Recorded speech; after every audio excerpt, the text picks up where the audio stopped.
কৃষ্ণনগর গ্রামে রমেশ ও সরলা ও তার একটি মেয়েকে নিয়ে সুখে সংসার করত, কিন্তু সরলার মেয়ের গায়ের রং ছিল খুবই চাপা।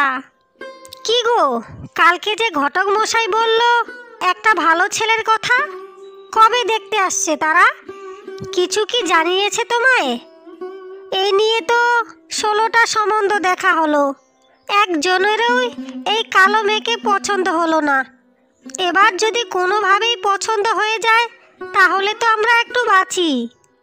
আহা গিন্নি, তুমি এমন ভাবে কেন বলছো?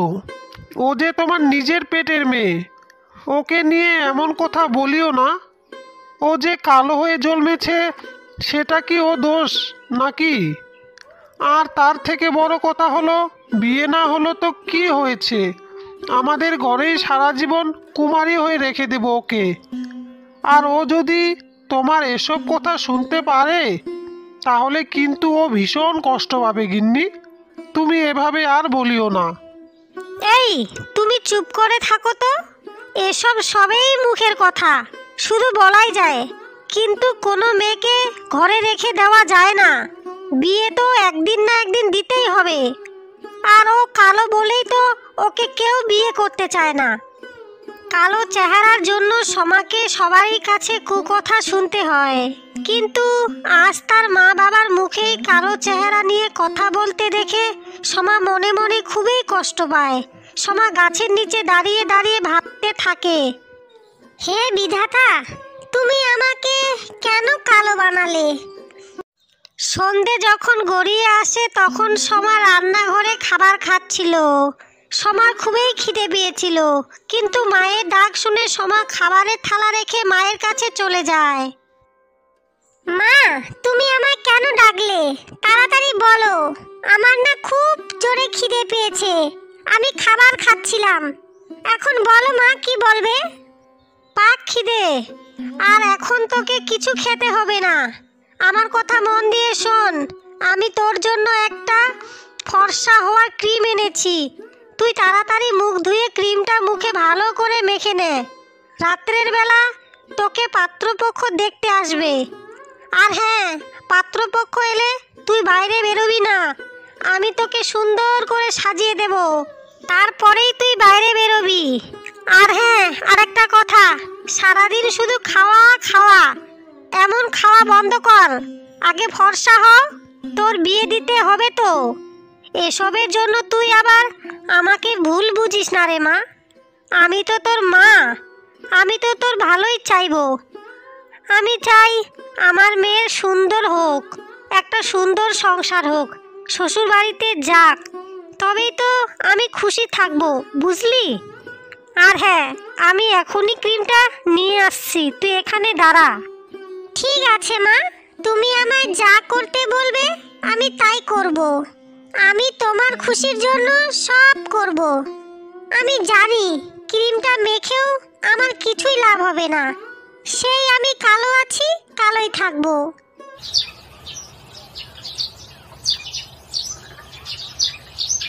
তুই কি জানিস রে মা, তোর বাবাকে আমি নীল রঙের লেহেঙ্গা আনতে বলেছিলাম, কিন্তু তোর বাবা নীল রঙের লেহেঙ্গা খুঁজে পায়নি।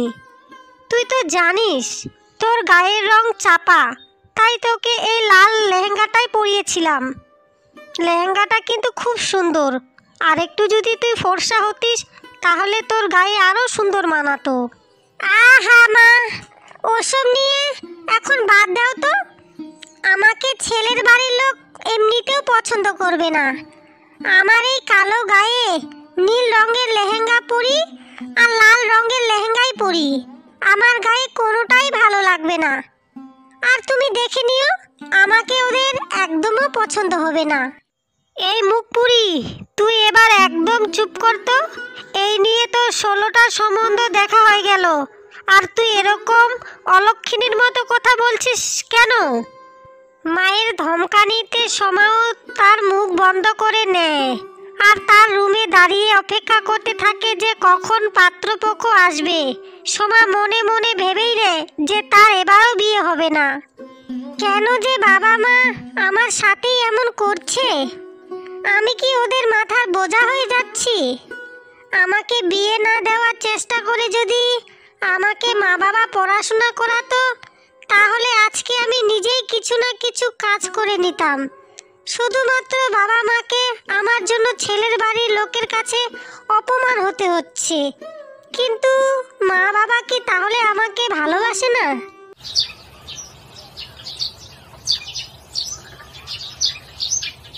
দিদি, আপনাদের আমাদের বাড়িতে আসতে কোনো রকমের অসুবিধা হয়নি তো? না না, আমাদের কোনোই অসুবিধা হয়নি। আপনি এখন এসব কথা ছাড়ুন তো, এখন কাজের কথায় আসা যাক। মেয়ে কোথায়? মেয়েকে তো দেখতে পাচ্ছেন না। তাড়াতাড়ি মেয়েকে নিয়ে আসুন। এই তো দিদি, আমরা এসে গেছি।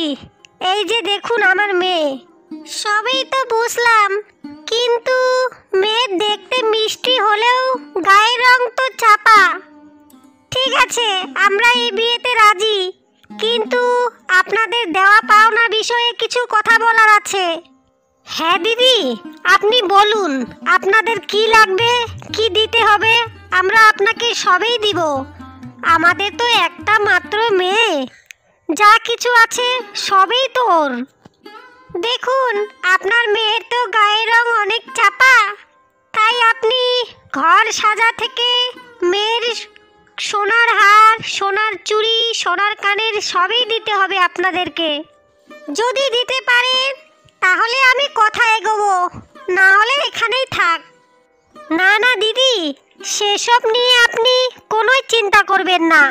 আমাদের একটাই মাত্র মেয়ে, আমরা আমাদের মেয়েকে সবটুকু দিয়েই দেওয়ার চেষ্টা করব।